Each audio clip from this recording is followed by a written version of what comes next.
أعوذ بالله من الشيطان الرجيم بسم الله الرحمن الرحيم সহি সিত্তা অর্থাৎ ছয়টি পুস্তককে ছয়টি গ্রন্থ থেকে একত্রে সহি সিত্তা বলা হয়।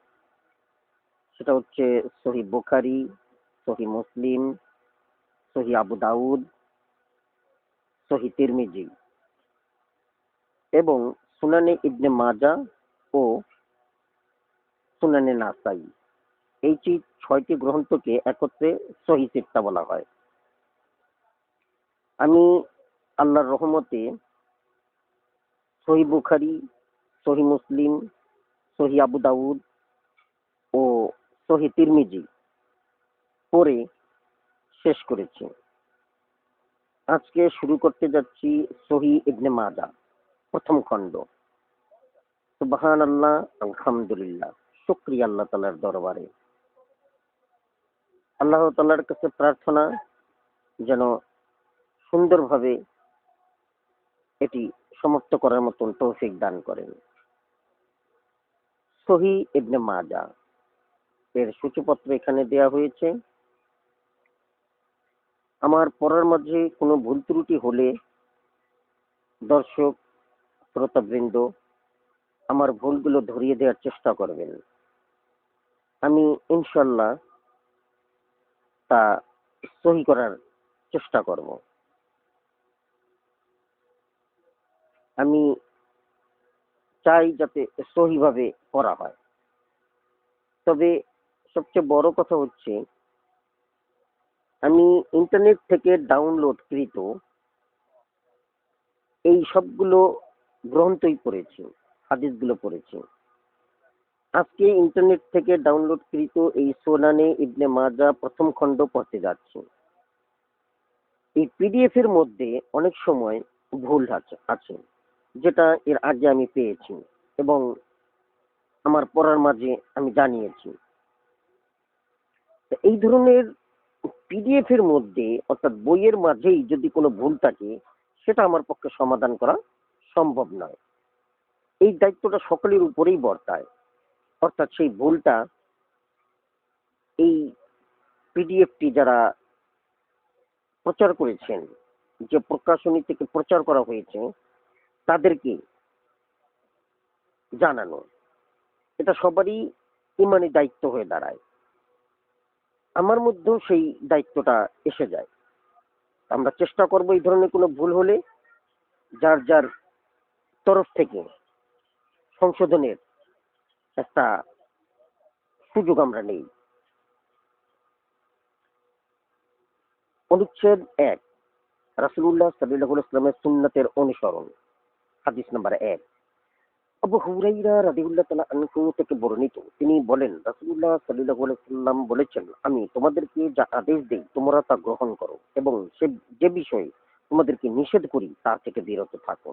২, আবু হুরাইরা রাদিয়াল্লাহু তাআলা আনহু থেকে বর্ণিত, তিনি বলেন রাসূলুল্লাহ সাল্লাল্লাহু আলাইহি ওয়াসাল্লাম বলেছেন, আমি যে সম্পর্কে তোমাদের বলিনি সে সম্পর্কে তোমরা আমাকে জিজ্ঞাসা করো না, কারণ তোমাদের পূর্ববর্তী উম্মতগণ তাদের নবীগণের নিকট অধিক প্রশ্নের কারণে এবং তাদের সঙ্গে মতবিরোধের কারণে ধ্বংস হয়েছে। অতএব আমি তোমাদেরকে কোনো বিষয়ের নির্দেশ দিলে তোমরা তা যথাসাধ্য পালন করো এবং কোনো বিষয়ে আমি তোমাদের নিষেধ করলে তা থেকে তোমরা বিরত থাকো। হাদিস নাম্বার ৩, আবু হুরাইরা রাদিয়াল্লাহু তাআলা আনহু থেকে বর্ণিত, তিনি বলেন রাসূলুল্লাহ সাল্লাল্লাহু আলাইহি ওয়াসাল্লাম বলেছেন, যে ব্যক্তি আমার আনুগত্য করে সে আল্লাহরই আনুগত্য করে এবং যে ব্যক্তি আমার অবাধ্যচরণ করে সে আল্লাহরই অবাধ্যচরণ করে। হাদিস নাম্বার ৪, আবু জাফর রাদিয়াল্লাহু তাআলা আনহু থেকে বর্ণিত, তিনি বলেন ইবনে উমার রাদিয়াল্লাহু তাআলা আনহু রাসূলুল্লাহ সাল্লাল্লাহু আলাইহি ওয়াসাল্লামের নিকট কোন হাদিস শুনলে তাতে তিনি নিজের পক্ষ থেকে রাজ বৃদ্ধি করতেন না। হাদিস নাম্বার ৫, আবু দারদা রাদিয়াল্লাহু তাআলা আনহু থেকে বর্ণিত, তিনি বলেন রাসূলুল্লাহ সাল্লাল্লাহু আলাইহি ওয়াসাল্লাম আমাদের নিকট বের হয়ে আসেন। তখন আমরা দারিদ্র্য সম্পর্কে আলাপরত ছিলাম এবং আমরা সে বিষয়ে শঙ্কিত ছিলাম। তিনি বলেন, তোমরা দারিদ্র্যকে ভয় করছো? সেই সত্তার শপথ যার হাতে আমার প্রাণ, অবশ্যই তোমাদের উপর পৃথিবী প্রবল বেগে প্রবাহিত হবে, প্রভাব বিস্তার করবে, এমনকি পৃথিবী তোমাদের অন্তর কেবল তার দিকেই আকৃষ্ট করে ফেলবে। আল্লাহর শপথ, আমি তোমাদেরকে পরিচ্ছন্ন অবস্থায় ছেড়ে গেলাম, যা রাত দিন উজ্জ্বলে সমান। আবু দারদা রাদিয়াল্লাহু তাআলা আনহু বলেন, আল্লাহর শপথ, রাসূলুল্লাহ সাল্লাল্লাহু আলাইহি ওয়াসাল্লাম সত্যই বলেছেন। আল্লাহর শপথ, তিনি আমাদের পরিচ্ছন্ন অবস্থায় ছেড়ে গেছেন, যা রাত ও দিন উজ্জ্বলে সমান। হাদিস নাম্বার 6, মুয়াবিয়া ইবনে কুররা রাদিয়াল্লাহু তাআলা আনহু থেকে তার পিতার সূত্রে বর্ণিত। তিনি বলেন, রাসূলুল্লাহ সাল্লাল্লাহু আলাইহি ওয়াসাল্লাম বলেছেন, আমার উম্মতের একটি দল অব্যাহতভাবে কিয়ামত পর্যন্ত সাহায্যপ্রাপ্ত হতে থাকবে এবং যারা তাদের অপদস্থ করতে চায় তারা তাদের কোনো ক্ষতি করতে সক্ষম হবে না। হাদিস নম্বর 7, আবু হুরাইরা রাদিয়াল্লাহু তাআলা আনহু থেকে বর্ণিত, রাসূলুল্লাহ সাল্লাল্লাহু আলাইহি ওয়াসাল্লাম বলেন, আমার উম্মতের একটি দল সর্বদা আল্লাহর নির্দেশের উপর স্থির থাকবে, তাদের বিরোধীরা তাদের ক্ষতি করতে সক্ষম হবে না। হাদিস নম্বর 8, আবু ইনাবা উতবা আল খাওলানি রাদিয়াল্লাহু তাআলা আনহু থেকে বর্ণিত, তিনি রাসূলুল্লাহ সাল্লাল্লাহু আলাইহি ওয়াসাল্লামের সঙ্গে দুই কিবলার দিকেই নামাজে পড়েছেন। তিনি বলেন, আমি রাসূলুল্লাহ সাল্লাল্লাহু আলাইহি ওয়াসাল্লামকে বলতে শুনেছি, আল্লাহ সর্বদা এই দিনের মধ্যে একটি গাছ রোপণ করতে থাকবেন, এমন লোক সৃষ্টি করতে থাকবেন যাদের তিনি তার আনুগত্যে নিয়োজিত রাখবেন। হাদিস নম্বর 9, আমার আমর ইবনে সুয়াইব রাদিয়াল্লাহু তাআলা আনহু থেকে তার পিতার সূত্রে বর্ণিত, তিনি বলেন, মুয়াবিয়া রাদিয়াল্লাহু তাআলা আনহু ভাষণ দিকে দাঁড়িয়ে বলেন, তোমাদের আলেমগণ কোথায়, তোমাদের আলেমগণ কোথায়? আমি রাসূলুল্লাহ সাল্লাল্লাহু আলাইহি ওয়াসাল্লামকে বলতে শুনেছি, কিয়ামত পর্যন্ত আমার উম্মতের একটি দল সর্বদা লোকদের উপর বিজয়ী থাকবে, তারা তাদের লাঞ্ছিত করতে উদ্যত বা সাহায্য করতে আগ্রহী কারো পরোয়া করবে না। হাদিস নম্বর 10, সাওবান রাদিয়াল্লাহু তাআলা আনহু থেকে বর্ণিত, রাসূলুল্লাহ সাল্লাল্লাহু আলাইহি ওয়াসাল্লাম বলেন, কিয়ামত পর্যন্ত আমার উম্মতের একটি দল সত্যের উপর স্থির থাকবে এবং সাহায্যপ্রাপ্ত হতে থাকবে। মহামহিম আল্লাহর নির্দেশ কিয়ামত আসা পর্যন্ত তাদের বিরুদ্ধবাদীরা তাদের কোনো ক্ষতি করতে পারবে না। হাদিস নম্বর 11, জাবির ইবনে আবদুল্লাহ রাদিয়াল্লাহু তাআলা আনহু থেকে বর্ণিত, তিনি বলেন, আমার নবী সাল্লাল্লাহু আলাইহি ওয়াসাল্লামের নিকট উপস্থিত থাকা অবস্থায় তিনি একটি সরল রেখা টানলেন এবং তার ডান দিকে দুটি সরল রেখা টানলেন এবং বাম দিকেও দুটি সরল রেখা টানলেন। অতঃপর তিনি মধ্যবর্তী রেখার উপর তার হাত রেখে বলেন, এটা আল্লাহর রাস্তা। অতঃপর তিনি আয়াত তিলাওয়াত করেন। অনুবাদ, এবং এ পথই আমার সরল পথ, অতএব তোমরা এ পথেরই অনুসরণ করো এবং বিভিন্ন পথ অনুসরণ করো না, অন্যথায় তা তোমাদের তার পথ থেকে বিচ্ছিন্ন করে ফেলবে। সূরা আনআম 154। অনুচ্ছেদ 2, রাসূলুল্লাহ সাল্লাল্লাহু আলাইহি ওয়াসাল্লামের হাদিসের প্রতি সম্মান প্রদর্শন এবং তার বিরুদ্ধবাদীর প্রতি কঠোর মনোভাব পোষণ। হাদিস নাম্বার 12, আল মিকদাম ইবনে মাদকারি বা আল কিন্দি রাদিয়াল্লাহু তাআলা আনহু থেকে বর্ণিত, রাসূলুল্লাহ সাল্লাল্লাহু আলাইহি ওয়াসাল্লাম বলেন, অচিরেই কোনো ব্যক্তি তার আসনে হেলান দেওয়া অবস্থায় বসে থাকবে এবং তার সামনে আমার হাদিস থেকে বর্ণনা করা হবে। তখন সে বলবে, আমাদের ও তোমাদের মাঝে মহামহিম আল্লাহর কিতাবই যথেষ্ট। আমরা তাতে যা হালাল পাবো তাকেই হালাল মানবো এবং তাতে যা হারাম পাবো তাকেই হারাম মানবো। মহানবী বলেন, সাবধান, নিশ্চয়ই রাসূলুল্লাহ সাল্লাল্লাহু আলাইহি ওয়াসাল্লাম যা হারাম করেছেন তা আল্লাহ যা হারাম করেছেন তার অনুরূপ। হাদিস নম্বর 13, উবাইদুল্লাহ ইবনে আবু রাফি রাদিয়াল্লাহু তাআলা আনহু থেকে তার পিতার সূত্রে বর্ণিত, রাসূলুল্লাহ সাল্লাল্লাহু আলাইহি ওয়াসাল্লাম বলেন, আমি যেন তোমাদের কাউকে এরূপ না পাই যে সে তার আসনে হেলান দিয়ে বসে থাকবে এবং এই অবস্থায় আমার প্রদত্ত কোনো আদেশ অথবা আমার প্রদত্ত কোনো নিষেধাজ্ঞা তার নিকট পৌঁছলে সে বলবে, আমি কিছু জানি না, আমরা আল্লাহর কিতাবে যা পাবো তার অনুসরণ করব। আবু তিদা। হাদিস নাম্বার 14, আয়েশা রাদিয়াল্লাহু তাআলা আনহা থেকে বর্ণিত, রাসূলুল্লাহ সাল্লাল্লাহু আলাইহি ওয়াসাল্লাম বলেন, যদি কেউ আমাদের এই দিনে নতুন কিছু উদ্ভাবন করে যা তাতে নেই তা প্রত্যাখ্যাত। বুখারী ও মুসলিমে আছে। হাদিস নাম্বার 15, আবদুল্লাহ ইবনু জুবাইর রাদিয়াল্লাহু তাআলা আনহু থেকে বর্ণিত, এক আনসার ব্যক্তি রাসূলুল্লাহ সাল্লাল্লাহু আলাইহি ওয়াসাল্লামের সামনে জুবাইর রাদিয়াল্লাহু তাআলা আনহু এর সাথে হাররার পানির নালা নিয়ে বিবাদ করে, যার দ্বারা তারা খেজুর বাগানে পানি সেচ করতেন। আনসারী বলল, তুমি পানি ছেড়ে দাও যাতে তা প্রবাহিত হতে পারে। কিন্তু জুবাইর রাদিয়াল্লাহু তাআলা আনহু তা অস্বীকার করেন। তাই তারা বিবাদ করতে করতে রাসূলুল্লাহ সাল্লাল্লাহু আলাইহি ওয়াসাল্লামের নিকট উপস্থিত হন। রাসূলুল্লাহ সাল্লাল্লাহু আলাইহি ওয়াসাল্লাম বলেন, হে জুবাইর, তোমার বাগানে পানি সিঞ্চন করো, অতঃপর তোমার প্রতিবেশীর দিকে তা পাঠিয়ে দাও। এতে আনসারী অসন্তুষ্ট হয়ে বলল, ইয়া রাসূলুল্লাহ, আপনার ফুফাতো ভাই তো তাই এরূপ ফয়সালা দিলেন, একথায় রাসূলুল্লাহ সাল্লাল্লাহু আলাইহি ওয়াসাল্লামের মুখমণ্ডল বিবর্ণ হয়ে গেল। তিনি বললেন, হে জুবাইর, তোমার বাগানে পানি সিঞ্চন করো, অতঃপর তা প্রতিরোধ করে রাখো, যাবৎ না তা আইল বরাবর হয়। রাবি আবদুল্লাহ রাদিয়াল্লাহু তাআলা আনহু বলেন, জুবাইর রাদিয়াল্লাহু তাআলা আনহু বললেন, আল্লাহর শপথ, আমার মতে এই আয়াত উক্ত ঘটনাকে কেন্দ্র করেই নাজিল হয়। অনুবাদ: কিন্তু না, তোমার প্রভুর শপথ, তারা মুমিন হবে না যতক্ষণ তারা তাদের বিবাদের বিচারভার তোমার উপর অর্পণ না করে, অতঃপর তোমার প্রদত্ত সিদ্ধান্তে তাদের মনে কোনো দ্বিধা না থাকে এবং সর্বান্তকরণে তারা তা মেনে নেয়। সূরা নিসা 65। হাদিস নম্বর 16। ইবনে উমার রাদিয়াল্লাহু তাআলা আনহু থেকে বর্ণিত, রাসূলুল্লাহ সাল্লাল্লাহু আলাইহি ওয়াসাল্লাম বলেন, তোমরা আল্লাহর বাদীদেরকে আল্লাহর মসজিদে নামাজ পড়তে যেতে বাধা দিও না। ইবনে উমার রাদিয়াল্লাহু তাআলা আনহু এর এক পুত্র বলল, আমরা অবশ্যই তাদেরকে বাধা দিব। রাবী বলেন, এতে তিনি ভীষণ অসন্তুষ্ট হন এবং বলেন, আমি তোমার নিকট রাসূলুল্লাহ সাল্লাল্লাহু আলাইহি ওয়াসাল্লামের হাদিস বর্ণনা করছি, আর তুমি বলছো আমরা অবশ্যই তাদের বাধা দিব। হাদিস নাম্বার 17। আব্দুল্লাহ ইবনে মুগাফফাল রাদিয়াল্লাহু তাআলা আনহু থেকে বর্ণিত, তার পাশে তার এক ভ্রাতুষ্পুত্র বসা ছিল। সে কঙ্কর নিক্ষেপ করলে তিনি তাকে নিষেধ করেন এবং বলেন, রাসূলুল্লাহ সাল্লাল্লাহু আলাইহি ওয়াসাল্লাম এটা করতে নিষেধ করেছেন। তিনি আরো বলেন, এতে না শিকার ধরা যায়, না শত্রুকে আহত করা যায়, বরং তা দাঁত ভেঙে দেয় এবং চোখ পুড়ে দেয়। রাবী বলেন, তার ভাইপো পুনরায় কঙ্কর নিক্ষেপ করলে আব্দুল্লাহ ইবনে মুগাফফাল রাদিয়াল্লাহু তাআলা আনহু বলেন, আমি তোমাকে হাদিসে শোনাচ্ছি যে রাসূলুল্লাহ সাল্লাল্লাহু আলাইহি ওয়াসাল্লাম এরূপ করতে নিষেধ করেছেন। তারপরও তুমি কঙ্কর নিক্ষেপ করলে আমি তোমার সাথে কখনো কথা বলবো না। হাদিস নম্বর 18। ইসহাক ইবনে কাবিসা রাদিয়াল্লাহু তাআলা আনহু থেকে তার পিতার সূত্রে বর্ণিত, রাসূলুল্লাহ সাল্লাল্লাহু আলাইহি ওয়াসাল্লামের সাহাবী ও তার মুখপাত্র উবাদা ইবনে সামিত রাদিয়াল্লাহু তাআলা আনহু মুয়াবিয়া রাদিয়াল্লাহু তাআলা আনহু এর সাথে রোম বাইজান্টাইন যুদ্ধে অংশগ্রহণ করেন। তিনি লোকদের লক্ষ্য করলেন যে তারা সোনার টুকরা স্বর্ণ মুদ্রার সাথে এবং রূপার টুকরা রৌপ্য মুদ্রার সাথে ক্রয় বিক্রয় বিনিময় করছে। তিনি বলেন, হে লোক সকল, তোমরা তো এরূপ বিনিময়ে সুদ খাচ্ছ। আমি রাসূলুল্লাহ সাল্লাল্লাহু আলাইহি ওয়াসাল্লামকে বলতে শুনেছি, তোমরা সোনার বিনিময়ে সোনা বিক্রয় করো না, তবে পরিমাণে সমান সমান হলে, বাড়তি না হলে এবং লেনদেন বাকিতে না হলে করতে পারো। তখন মুয়াবিয়া রাদিয়াল্লাহু তাআলা আনহু তাকে বলেন, হে আবুল ওয়ালিদ, আমি তো এরূপ লেনদেনে সুদের কিছু দেখছি না, যদি না লেনদেন বাকিতে হয়। উবাদা রাদিয়াল্লাহু তাআলা আনহু বলেন, আমি তোমার নিকট রাসূলুল্লাহ সাল্লাল্লাহু আলাইহি ওয়াসাল্লামের হাদিস বর্ণনা করেছি, আর তুমি আমার নিকট তোমার অভিমত ব্যক্ত করছো। আল্লাহ যদি আমাকে প্রত্যাবর্তনের সুযোগ দেন, তাহলে আমি এমন এলাকায় বসবাস করব না যেখানে আমার উপর তোমার কর্তৃত্ব চলে।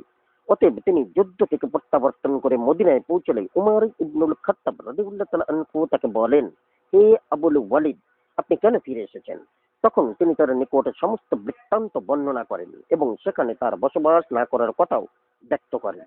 উমর রাদিয়াল্লাহু তাআলা আনহু বলেন, হে আবুল ওয়ালিদ, আপনি আপনার এলাকায় ফিরে যান, কেননা যে এলাকায় আপনি ও আপনার মতো মানুষ থাকবে না, সেখানে আল্লাহর গজব নাজিল করবেন। তিনি মুয়াবিয়া রাদিয়াল্লাহু তাআলা আনহুকে লিখে পাঠান, উবাদা রাদিয়াল্লাহু তাআলা আনহু এর উপর তোমার কোনো কর্তৃত্ব চলবে না এবং তিনি যা বলেন জনসাধারণকে তদনুযায়ী পরিচালনা করো, কারণ এটাই আদেশ।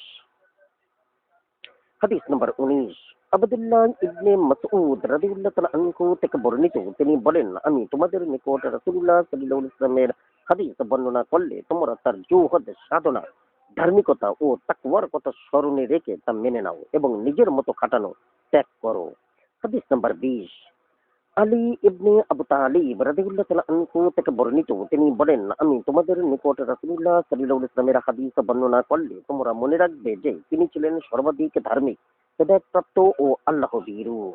হাদিস নম্বর 21। আবু হুরায়রা রাদিয়াল্লাহু তাআলা আনহু থেকে বর্ণিত, নবী সাল্লাল্লাহু আলাইহি ওয়াসাল্লাম বলেন, আমি এমন লোকের পরিচয় তুলে ধরছি যার নিকট তোমাদের কেউ আমার হাদিস বর্ণনা করবে আর সে তার আসনে হেলান দেওয়া অবস্থায় বলবে, কোরআন পাঠ করো। কোন উত্তম কথা বলা হলে মনে করবে যে আমি তা বলেছি। হাদিস নাম্বার 22।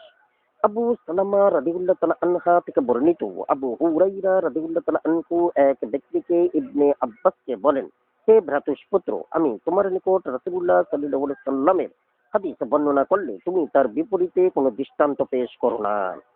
হাদিস নাম্বার 22 এর পর আবুল হাসান ইয়াহইয়া ইবনে আবদুল্লাহ আলী ইবনুল জাদ শোবা আমর ইবনে মুররা রাদিউল্লাহ তাআলা আনহু সনদ পরম্পরায় আলী রাদিউল্লাহ তাআলা আনহু থেকে বর্ণিত 20 নম্বর হাদিসের অনুরূপ বর্ণিত হয়েছে।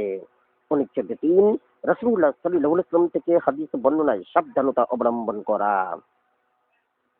হাদিস নম্বর 23, আমর ইবনে মাইমুন রাদিয়াল্লাহু তাআলা আনহু থেকে বর্ণিত, তিনি বলেন, প্রতি বৃহস্পতিবার রাতে ইবনে মাসউদ রাদিয়াল্লাহু তাআলা আনহু এর নিকট উপস্থিত হতে আমার ভুল হতো না, কিন্তু আমি কখনো তাকে রাসূলুল্লাহ সাল্লাল্লাহু আলাইহি সাল্লাম বলেন এভাবে কিছু বলতে শুনিনি।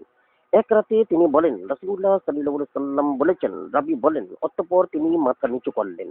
রাবী বলেন, আমি তার দিকে তাকিয়ে দেখলাম তিনি এমন অবস্থায় দাঁড়িয়ে আছেন যে তার জামার বোতাম খোলা, তার চক্ষুদ্বয় অশ্রু বিগলিত এবং এর শিরাগুলো ফুলে গেছে। অতঃপর তিনি বলেন, তিনি সাল্লাল্লাহু আলাইহি সাল্লাম এই বলেছেন, অথবা এর অধিক বা কম বলেছেন, অথবা এর কাছাকাছি বা এর অনুরূপ বলেছেন। অর্থাৎ তিনি যা বলেছেন তা আমার হুবহু মনে নাই। হাদিস নম্বর 24, মুহাম্মদ ইবনে সিরিন রাদিয়াল্লাহু তাআলা আনহু থেকে বর্ণিত, তিনি বলেন, আনাস ইবনে মালিক রাদিয়াল্লাহু তাআলা আনহু রাসূলুল্লাহ সাল্লাল্লাহু আলাইহি ওয়াসাল্লামের হাদিস বর্ণনাকালে ভীত শঙ্কিত হতেন এবং বলতেন, অথবা রাসূলুল্লাহ সাল্লাল্লাহু আলাইহি ওয়াসাল্লাম অনুরূপ বলেছেন। হাদিস নম্বর 25, আব্দুর রহমান ইবনে আবু লাইলা রাদিয়াল্লাহু তাআলা আনহা থেকে বর্ণিত, তিনি বলেন, আমরা যায়েদ ইবনে আরকাম রাদিয়াল্লাহু তাআলা আনহুকে বললাম, আমাদের নিকট রাসূলুল্লাহ সাল্লাল্লাহু আলাইহি ওয়াসাল্লামের হাদিস বর্ণনা করুন। তিনি বলেন, আমি বৃদ্ধ হয়ে গেছি এবং অনেক কিছুই ভুলে গেছি। রাসূলুল্লাহ সাল্লাল্লাহু আলাইহি ওয়াসাল্লামের হাদিস বর্ণনা করা খুবই কঠিন দায়িত্ব। হাদিস নম্বর 26, আব্দুল্লাহ ইবনে আবু সাফার রাদিয়াল্লাহু তাআলা আনহু থেকে বর্ণিত, তিনি বলেন, আমি সাবি রাদিয়াল্লাহু তাআলা আনহুকে বলতে শুনেছি, আমি ইবনে উমা রাদিয়াল্লাহু তাআলা আনহু এর সাথে 1 বছর যাবত উঠা বসা করেছি, কিন্তু আমি তাকে কখনো রাসূলুল্লাহ সাল্লাল্লাহু আলাইহি ওয়াসাল্লামের বরাতে কিছুই বর্ণনা করতে শুনিনি। হাদিস নম্বর 27, তাউস রাদিয়াল্লাহু তাআলা আনহু থেকে বর্ণিত, তিনি বলেন, আমি ইবনে আব্বাস রাদিয়াল্লাহু তাআলা আনহুকে বলতে শুনেছি, আমরা হাদিস মুখস্থ করতাম। তখন রাসূলুল্লাহ সাল্লাল্লাহু আলাইহি ওয়াসাল্লামের কাছেই হাদিস মুখস্থ করা হতো, কিন্তু এখন তোমরা প্রতিটি কষ্টকর ও আরামদায়ক স্থানে পর্যালোচনা ব্যতীত উঠতে শুরু করেছে, তোমাদের জন্য আফসোস হয়। হাদিস নম্বর 28, কারাজা ইবনে কাব রাদিয়াল্লাহু তাআলা আনহু থেকে বর্ণিত, তিনি বলেন, উমর ইবনুল খাত্তাব রাদিয়াল্লাহু তাআলা আনহু আমাদেরকে কুফার উদ্দেশ্যে পাঠালেন। তিনি আমাদের বিদায় দিতে আমাদের সাথে সিরার নামক স্থান পর্যন্ত হেঁটে আসেন। তিনি বলেন, তোমরা কি জানো আমি কেন তোমাদের সাথে চলে এসেছি? রাবী বলেন, আমরা বললাম, রাসূলুল্লাহ সাল্লাল্লাহু আলাইহি সাল্লামের সাহচর্যের কর্তব্য এবং আনসারদের প্রতি কর্তব্যের কারণে। উমর রাদিয়াল্লাহু তাআলা আনহু বলেন, আমি তোমাদের নিকট একটি বিশেষ কথা বলার উদ্দেশ্যে তোমাদের সঙ্গে চলে এসেছি। আমি আশা করি তোমাদের সাথে আমার চলে আসার প্রতি খেয়াল রেখে তোমরা তা মনে রাখবে। তোমরা এমন এক সম্প্রদায়ের নিকটে যাচ্ছ যাদের বক্ষস্থলে ফুটন্ত হাড়ির মতো কোরআনের আওয়াজ হবে। তারা তোমাদেরকে দেখে তোমাদের প্রতি তাদের আনুগত্যের গর্দান এগিয়ে দেবে এবং বলবে, মুহাম্মদ সাল্লাল্লাহু আলাইহি ওয়াসাল্লামের সাহাবীগণ এসেছেন। তোমরা তাদের নিকট রাসূলুল্লাহ সাল্লাল্লাহু আলাইহি ওয়াসাল্লামের কম সংখ্যক হাদিস বর্ণনা করবে, তাহলে আমি তোমাদের সাথে আছি। হাদিস নম্বর 29, সাইদ ইবনে ইয়াজিদ রাদিয়াল্লাহু তাআলা আনহু থেকে বর্ণিত, তিনি বলেন, আমি মদিনা থেকে মক্কা পর্যন্ত সাদ ইবনে মালিক রাদিয়াল্লাহু তাআলা আনহু এর সাহচর্যে ছিলাম, কিন্তু আমি তাকে নবী সাল্লাল্লাহু আলাইহি ওয়াসাল্লামের নিকট একটি হাদিস বর্ণনা করতে শুনিনি। অনুচ্ছেদ 4, স্বেচ্ছায় ও সজ্ঞানে রাসূলুল্লাহ সাল্লাল্লাহু আলাইহি ওয়াসাল্লামের প্রতি মিথ্যা আরোপের ভয়ানক পরিণতি। হাদিস নম্বর 30, আব্দুল্লাহ ইবনে মাসউদ রাদিয়াল্লাহু তাআলা আনহু বলেন, রাসূলুল্লাহ সাল্লাল্লাহু আলাইহি ওয়াসাল্লাম বলেছেন, যে ব্যক্তি ইচ্ছাকৃতভাবে আমার প্রতি মিথ্যা আরোপ করে সে যেন জাহান্নামকে তার আবাস বানালো। হাদিস নম্বর 31, আলী রাদিয়াল্লাহু তাআলা আনহু থেকে বর্ণিত, তিনি বলেন, রাসূলুল্লাহ সাল্লাল্লাহু আলাইহি ওয়াসাল্লাম বলেছেন, তোমরা আমার প্রতি মিথ্যা আরোপ করো না, কেননা আমার প্রতি মিথ্যা আরোপ জাহান্নামে প্রবেশ করাবে। হাদিস নম্বর 32, আনাস ইবনে মালিক রাদিয়াল্লাহু তাআলা আনহু থেকে বর্ণিত, তিনি বলেন, রাসূলুল্লাহ সাল্লাল্লাহু আলাইহি ওয়াসাল্লাম বলেছেন, যে ব্যক্তি আমার প্রতি ইচ্ছাকৃতভাবে মিথ্যা আরোপ করে সে যেন তার আবাস জাহান্নামে নির্ধারণ করলো। হাদিস নম্বর 33, জাবির রাদিয়াল্লাহু তাআলা আনহু থেকে বর্ণিত, তিনি বলেন, রাসূলুল্লাহ সাল্লাল্লাহু আলাইহি ওয়াসাল্লাম বলেছেন, যে ব্যক্তি ইচ্ছাকৃতভাবে আমার প্রতি মিথ্যা আরোপ করলো সে যেন তার বাসস্থান জাহান্নামে নির্ধারণ করলো। হাদিস নম্বর 34, আবু হুরায়রা রাদিয়াল্লাহু তাআলা আনহু থেকে বর্ণিত, তিনি বলেন, রাসূলুল্লাহ সাল্লাল্লাহু আলাইহি ওয়াসাল্লাম বলেছেন, যে ব্যক্তি আমার নামে মন গড়া কথা রচনা করলো যা আমি বলিনি সে যেন তার বাসস্থান জাহান্নামে নির্ধারণ করলো। হাদিস নম্বর 35, আবু কাতাদা রাদিয়াল্লাহু তাআলা আনহু থেকে বর্ণিত, তিনি বলেন, আমি রাসূলুল্লাহ সাল্লাল্লাহু আলাইহি ওয়াসাল্লামকে এই মিম্বরের উপর বলতে শুনেছি, তোমরা আমার থেকে অধিক হাদিস বর্ণনার ব্যাপারে সাবধান হও। কেউ আমার সম্পর্কে বলতে চাইলে সে যেন হক কথা বা সত্য কথাই বলে। যে ব্যক্তি আমার নামে এমন কথা বলে যা আমি বলিনি সে যেন তার বাসস্থান জাহান্নামে নির্ধারণ করলো। হাদিস নম্বর 36, আব্দুল্লাহ ইবনু জুবাইর রাদিয়াল্লাহু তাআলা আনহু থেকে বর্ণিত, তিনি বলেন, আমি আমার পিতা জুবাইর ইবনুল আওয়াম রাদিয়াল্লাহু তাআলা আনহুকে বললাম, আমি যেমন ইবনে মাসউদ রাদিয়াল্লাহু তাআলা আনহু ও অমুক অমুক সাহাবীকে হাদিস বর্ণনা করতে শুনি, তদ্রূপ আপনাকে কেন রাসূলুল্লাহ সাল্লাল্লাহু আলাইহি ওয়াসাল্লামের হাদিস বর্ণনা করতে শুনি না। তিনি বলেন, ইসলাম গ্রহণের পর থেকে কখনো আমি তার থেকে বিচ্ছিন্ন হইনি, কিন্তু আমি তাকে একটি কথা বলতে শুনেছি, যে ব্যক্তি ইচ্ছাকৃতভাবে আমার প্রতি মিথ্যা আরোপ করে সে যেন জাহান্নামে তার বাসস্থান নির্ধারণ করলো। হাদিস নম্বর 37, আবু সাঈদ আল খুদরি রাদিয়াল্লাহু তাআলা আনহু থেকে বর্ণিত, তিনি বলেন, রাসূলুল্লাহ সাল্লাল্লাহু আলাইহি ওয়াসাল্লাম বলেছেন, যে ব্যক্তি ইচ্ছাকৃতভাবে আমার প্রতি মিথ্যা আরোপ করলো সে যেন জাহান্নামে তার আবাস নির্ধারণ করলো। অনুচ্ছেদ 5, যে ব্যক্তি সজ্ঞানে রাসূলুল্লাহ সাল্লাল্লাহু আলাইহি ওয়াসাল্লাম এর নামে মিথ্যা বর্ণনা করে। হাদিস নম্বর 38, আলী রাদিয়াল্লাহু তাআলা আনহু থেকে বর্ণিত, নবী সাল্লাল্লাহু আলাইহি সাল্লাম বলেন, যে ব্যক্তি আমার নামে হাদিস বর্ণনা করলো অথচ সে মনে করে যে সে মিথ্যা বলেছে সেও মিথ্যাবাদীদের একজন। হাদিস নম্বর 39, সামুরা ইবনে জুনদুব রাদিয়াল্লাহু তাআলা আনহু থেকে বর্ণিত, নবী সাল্লাল্লাহু আলাইহি সাল্লাম বলেন, যে ব্যক্তি জ্ঞাতসারে আমার নামে মিথ্যা বর্ণনা করলো সেও মিথ্যাবাদীদের একজন। হাদিস নম্বর 40, আলী রাদিয়াল্লাহু তাআলা আনহু থেকে বর্ণিত, নবী সাল্লাল্লাহু আলাইহি ওয়াসাল্লাম বলেন, যে ব্যক্তি আমার নামে কোনো মিথ্যা হাদিস বর্ণনা করলো সে অন্যতম মিথ্যাবাদী। হাদিস নম্বর 40 এর ক, মুহাম্মদ ইবনে আবদুল্লাহ হাসান ইবনে মুসা আশআব শোবা রাদিয়াল্লাহু তাআলা আনহু সূত্রে সামুরা ইবনে জুনদুব রাদিয়াল্লাহু তাআলা আনহু এর 40 নম্বর হাদিসের অনুরূপ বর্ণিত হয়েছে। হাদিস নম্বর 41, মুগিরা ইবনে শোবা রাদিয়াল্লাহু তাআলা আনহু থেকে বর্ণিত, তিনি বলেন, রাসূলুল্লাহ সাল্লাল্লাহু আলাইহি ওয়াসাল্লাম বলেছেন, যে ব্যক্তি নিজ ধারণা মতে আমার বরাতে কোনো মিথ্যা হাদিস বর্ণনা করলো সে অন্যতম মিথ্যাবাদী। অনুচ্ছেদ 6, শতপথপ্রাপ্ত খোলাফায়ে রাশিদিনের আদর্শ অনুসরণ। হাদিস নম্বর 42, ইরবাদ ইবনে সারিয়া রাদিয়াল্লাহু তাআলা আনহু বলেন, একদিন রাসূলুল্লাহ সাল্লাল্লাহু আলাইহি ওয়াসাল্লাম আমাদের মাঝে দাঁড়িয়ে অত্যন্ত মর্মস্পর্শী ভাষায় আমাদের নসিহত করেন, যাতে অন্তরসমূহ ভীত হলো এবং চোখগুলো অশ্রু বর্ষণ করলো। তাকে বলা হলো, ইয়া রাসূলুল্লাহ, আপনি তো বিদায় গ্রহণকারীর উপদেশ দিলেন, অতএব আমাদের নিকট থেকে একটি প্রতিশ্রুতি গ্রহণ করুন, একটি সুনির্দিষ্ট আদেশ দিন। তিনি বলেন, তোমরা আল্লাহ ভীতি অবলম্বন করো, শ্রবণ করো ও আনুগত্য করো। নেত্রী আদেশ, যদিও সে কাফরি গোলাম হয়, আমার পরে অচিরেই তোমরা মারাত্মক মতভেদ লক্ষ্য করবে। তখন তোমরা আমার সুন্নাত ও হেদায়েত প্রাপ্ত খোলাফায়ে রাশিদিনের সুন্নাত অবশ্যই অবলম্বন করবে, তার দাঁত দিয়ে শক্তভাবে কামড়ে ধরবে। অবশ্যই তোমরা বিদায়াত কাজ পরিহার করবে, কারণ প্রতিটি বিদায়াতই ভ্রষ্ট। হাদিস নাম্বার 43, ইরবাদ ইবনে সারিয়া রাদিয়াল্লাহু তাআলা আনহু বলেন, রাসূলুল্লাহ সাল্লাল্লাহু আলাইহি সাল্লাম আমাদেরকে এমন হৃদয়গ্রাহী নসিহত করেন যে তাতে আমাদের চোখগুলো অশ্রু ঝরালো এবং অন্তরসমূহ প্রকম্পিত হলো। আমরা বললাম, ইয়া রাসূলুল্লাহ, এ তো যেন নিশ্চয়ই বিদায়ী ভাষণ।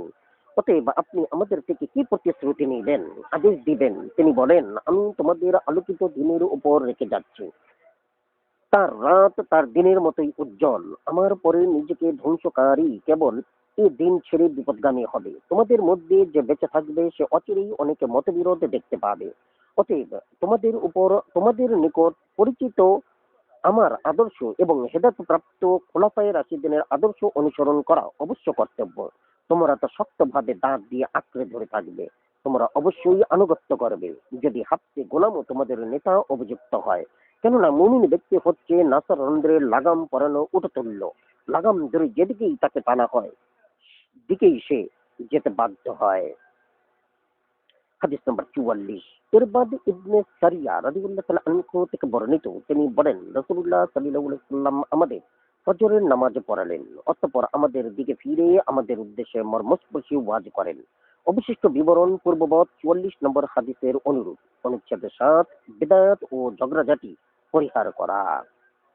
হাদিস নাম্বার 45, জাবির ইবনে আবদুল্লাহ রাদিয়াল্লাহু তাআলা আনহু থেকে বর্ণিত, তিনি বলেন রাসূলুল্লাহ সাল্লাল্লাহু আলাইহি সাল্লাম যখন ভাষণ দিতেন তখন তার চোখ দুটি লাল হয়ে যেত, কণ্ঠস্বর জোরালো হতো, তার ক্রোধ বৃদ্ধি পেত, যেন তিনি কোনো সেনাবাহিনীকে সতর্ক করছেন। তিনি বলতেন, তোমরা সকাল ও সন্ধ্যায় আক্রান্ত হতে পারো অথবা তোমাদের সকাল সন্ধ্যা কল্যাণময় হোক। তিনি আরো বলতেন, আমার প্রেরণ ও কিয়ামত এই দুটি আঙ্গুলের অবস্থানের মতো পরস্পর নিকটবর্তী। তিনি তার তর্জনী ও মধ্যমা আঙ্গুলে মিলিয়ে দেখান। অতঃপর তিনি বলেন, সবচেয়ে উত্তম নির্দেশ হলো আল্লাহর কিতাব এবং সর্বোত্তম পথ হলো মুহাম্মদ সাল্লাল্লাহু আলাইহি ওয়াসাল্লাম প্রদর্শিত পথ। দিনের মধ্যে নতুন কিছু উদ্ভাবন সর্বাপেক্ষা নিকৃষ্ট কাজ, প্রতিটি বিদায়তই ভ্রষ্ট। তিনি আরো বলেন, কোন ব্যক্তি ধন সম্পদ রেখে মারা গেলে তা তার পরিবার বর্গের কোনো ব্যক্তি দেনা অথবা অসহায় সন্তান রেখে মারা গেলে তার ঋণ পরিশোধের দায়িত্ব আমার এবং তার সন্তানের লালন পালনের দায়িত্বভারও আমার জিম্মায়। হাদিস নম্বর 46, আব্দুল্লাহ ইবনে মাসউদ রাদিয়াল্লাহু তাআলা আনহু থেকে বর্ণিত, রাসূলুল্লাহ সাল্লাল্লাহু আলাইহি সাল্লাম বলেন, বস্তুত বিষয় দুটি, কালাম ও হেদায়াত। অতএব সর্বোত্তম কালাম কথা হলো আল্লাহর কালাম এবং সর্বোত্তম হেদায়েত পথ নির্দেশ হলো মুহাম্মদ সাল্লাল্লাহু আলাইহি সাল্লামের হেদায়াত। শোনো, তোমরা নতুন ভাবে উদ্ভাবিত নিকৃষ্ট বিষয় সম্পর্কে সতর্ক থাকবে, কেননা নিকৃষ্ট কাজ হলো দিনের বাজে নতুন উদ্ভাবিত বিষয়। প্রতিটি নতুন নিকৃষ্ট উদ্ভাবন হচ্ছে বিদায়াত এবং প্রতিটি বিদায়তই ভ্রষ্ট। সাবধান, শয়তান যেন তোমাদের অন্তরে দীর্ঘায়ুর আকাঙ্ক্ষা সৃষ্টি করতে না পারে, অন্যথায় তা তোমাদের অন্তরাত্মাকে শক্ত করে দিবে। সাবধান, নিশ্চয়ই যা কিছু আসার তা নিকটবর্তী এবং যা দূরবর্তী তা আসার নয়। জেনে রাখো, অবশ্যই সেই ব্যক্তি দুর্ভাগা যে তার মায়ের গর্ভ থেকেই দুর্ভাগা। খুশ নসিব সেই ব্যক্তি যে অপরকে দেখে নসিহত গ্রহণ করে। সাবধান, ইমানদার ব্যক্তিকে হত্যা করা বা তার সাথে শস্ত্র সংঘাত করা কুফরি এবং তাকে গালমন্দ করা পাপ। কোন মুসলমানের পক্ষে তার মুসলমান ভাইকে 3 দিনের অধিক কথা না বলে ত্যাগ করা হালাল নয়। সাবধান, তোমরা মিথ্যাচারিতা থেকে দূরে থাকো, কেননা মিথ্যাচারিতা দ্বারা না সফলতা অর্জন করা যায়, না অর্থহীন অপলাপ থেকে বাঁচা যায়। নিজ সন্তানের সাথে ওয়াদা করে তা পূরণ না করা কোনো লোকের জন্যই শোভনীয় নয়, কেননা মিথ্যা মানুষকে পাপাচারের দিকে চালিত করে এবং পাপাচার দুর্যোগের দিকে চালিত করে। পক্ষান্তরে সততা মানুষকে পুণ্যের পথে চালিত করে এবং পুণ্য বেহেশতের দিকে চালিত করে। সত্যবাদী সম্পর্কে বলা হয়, সে সত্য বলেছে ও পুণ্যের কাজ করেছে, আর মিথ্যাবাদী সম্পর্কে বলা হয় সে মিথ্যা বলেছে ও পাপাচার করেছে। জেনে রাখো, কোনো ব্যক্তি মিথ্যা বলতে বলতে অবশেষে আল্লাহর নিকট তাহা মিথ্যাবাদী হিসাবে তালিকাভুক্ত হয়। হাদিস নাম্বার 47, আয়েশা রাদিয়াল্লাহু তাআলা আনহা থেকে বর্ণিত, তিনি বলেন রাসূলুল্লাহ সাল্লাল্লাহু আলাইহি ওয়াসাল্লাম এই আয়াত তিলাওয়াত করলেন। অনুবাদ, তিনি তোমার প্রতি এই কিতাব নাজিল করেছেন যার কতক আয়াত সুস্পষ্ট, ব্যর্থহীন এগুলো কিতাবের মূল অংশ, আর অন্যগুলো রূপক। যাদের অন্তরে সত্য লঙ্ঘন প্রবণতা আছে শুধু তারাই বিশৃঙ্খলা ও ভুল ব্যাখ্যার উদ্দেশ্যে যা রূপক তার অনুসরণ করে। আল্লাহ ব্যতীত আর কেউ তার ব্যাখ্যা জানে না। আর যারা সুগভীর জ্ঞানের অধিকারী তারা বলে, আমরা এর প্রতি ঈমান আনলাম, সমস্তই আমাদের রবের নিকট থেকে আগত। বোধশক্তি সম্পন্ন ব্যক্তিগণ ব্যতীত অপর কেউ শিক্ষা গ্রহণ করে না। সূরা আল ইমরান 7। অতঃপর তিনি বলেন, হে আয়েশা, যখন তুমি তাদেরকে এই আয়াতের ব্যাখ্যায় বাদানুবাদ করতে দেখবে তখন মনে করবে যে এরা সেই লোক যাদের আল্লাহ অপদস্থ করেন, তোমরা তাদের পরিহার করো। হাদিস নম্বর 48, আবু উমামা রাদিয়াল্লাহু তাআলা আনহু থেকে বর্ণিত, তিনি বলেন রাসূলুল্লাহ সাল্লাল্লাহু আলাইহি সাল্লাম বলেছেন, আমার পরে হেদায়েতপ্রাপ্ত লোক তখনই পথভ্রষ্ট হবে যখন তারা ঝগড়া বিবাদে লিপ্ত হবে। অতঃপর তিনি এ আয়াত তেলাওয়াত করেন। অনুবাদ, বরং এরা তো এক বিভ্রান্তকারী সম্প্রদায়। সূরা আহজাব 58। হাদিস নম্বর 49, হুযায়ফা রাদিয়াল্লাহু তাআলা আনহু থেকে বর্ণিত, তিনি বলেন রাসূলুল্লাহ সাল্লাল্লাহু আলাইহি সাল্লাম বলেছেন, আল্লাহ বিদায়াতি ব্যক্তির রোজা, নামাজ, যাকাত বা দান খয়রাত, হজ, উমরা, জিহাদ, ফিদায়া, ন্যায় বিচার ইত্যাদি কিছুই কবুল করবেন না। সে ইসলাম থেকে এমন ভাবে খারিজ হয়ে যায় যেভাবে আটা থেকে চুল টেনে বের করা হয়। হাদিস নাম্বার 50, আব্দুল্লাহ ইবনে আব্বাস রাদিয়াল্লাহু তাআলা আনহু থেকে বর্ণিত, তিনি বলেন রাসূলুল্লাহ সাল্লাল্লাহু আলাইহি সাল্লাম বলেছেন, আল্লাহ তাআলা বিদায়াতি ব্যক্তির নেক আমল কবুল করবেন না যতক্ষণ না সে তার বিদায়াত পরিহার করে। হাদিস নাম্বার 51, আনাস ইবনে মালিক রাদিয়াল্লাহু তাআলা আনহু থেকে বর্ণিত, তিনি বলেন রাসূলুল্লাহ সাল্লাল্লাহু আলাইহি সাল্লাম বলেছেন, যে ব্যক্তি মিথ্যাকে বাতিল মনে করে পরিহার করলো, তার জন্য বেহেশতের এক প্রান্তে একটি প্রাসাদ নির্মাণ করা হয়। যে ব্যক্তি সঙ্গত হওয়া সত্ত্বেও ঝগড়া ত্যাগ করলো, তার জন্য বেহেশতের মধ্যখানে একটি প্রাসাদ নির্মাণ করা হয়। যে ব্যক্তি তার চরিত্র সুন্দর করলো, তার জন্য বেহেশতের উচ্চতর স্থানে একটি প্রাসাদ নির্মাণ করা হয়। অনুচ্ছেদ ৮। অনুচ্ছেদ হাদিস নম্বর ৫২। আব্দুল্লাহ ইবনে আমর রাদিয়াল্লাহু তাআলা আনহু থেকে বর্ণিত, রাসূলুল্লাহ সাল্লাল্লাহু আলাইহি সাল্লাম বলেন, আল্লাহ তাআলা মানুষের অন্তর থেকে এলেমকে বিলুপ্ত করার মাধ্যমে তা কেড়ে নেবেন না, বরং তিনি আলেমদেরকে দুনিয়া থেকে তুলে নেওয়ার মাধ্যমে এলেমকেও তুলে নেবেন। অতএব যখন কোনো আলেম অবশিষ্ট থাকবে না, তখন জনগণ অজ্ঞ ও মূর্খদেরকে নেতা হিসেবে গ্রহণ করবে এবং তাদের কাছে দিনী বিষয়ে জিজ্ঞাসা করা হলে তারা সেই বিষয়ে কোনো এলেম না থাকা সত্ত্বেও সিদ্ধান্ত দিবে। ফলে তারা নিজেরাও পথভ্রষ্ট হবে এবং জনগণকেও পথভ্রষ্ট করবে। হাদিস নাম্বার ৫৩। আবু হুরাইরা রাদিয়াল্লাহু তাআলা আনহু থেকে বর্ণিত, তিনি বলেন রাসূলুল্লাহ সাল্লাল্লাহু আলাইহি সাল্লাম বলেছেন, দলিল প্রমাণ ও প্রয়োজনীয় যোগ্যতা ব্যতীত কাউকে সিদ্ধান্ত ফতোয়া দেয়া হলে তার পাপের বোঝা ফতোয়া প্রদানকারীর উপর বর্তাবে। হাদিস নাম্বার ৫৪।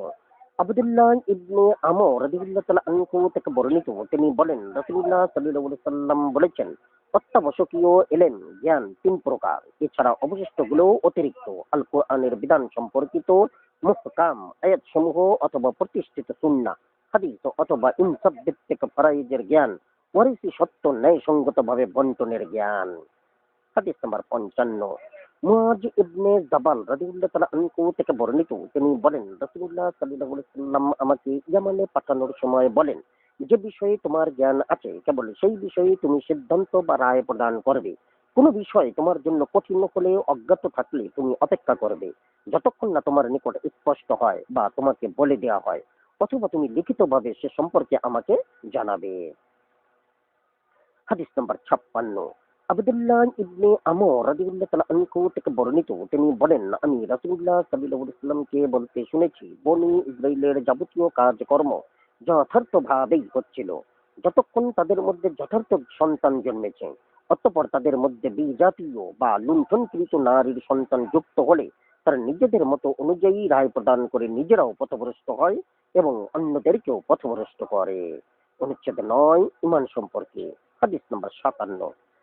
আবু হুরাইরা রাদিয়াল্লাহু তাআলা আনহু থেকে বর্ণিত, তিনি বলেন রাসূলুল্লাহ সাল্লাল্লাহু আলাইহি ওয়াসাল্লাম বলেছেন, ঈমানের ৬০ বা ৭০ এর অধিক স্তর আছে। তার সাধারণ বা নিম্নতর স্তর হলো রাস্তা থেকে কষ্টদায়ক বস্তু অপসারণ করা। সর্বোচ্চ স্তর হলো কলেমা লা ইলাহা ইল্লাল্লাহ, আল্লাহ ছাড়া কোনো ইলাহ নাই বলা বা লজ্জাশীলতা ঈমানের একটি গুরুত্বপূর্ণ শাখা। হাদিস নাম্বার ৫৭ ক।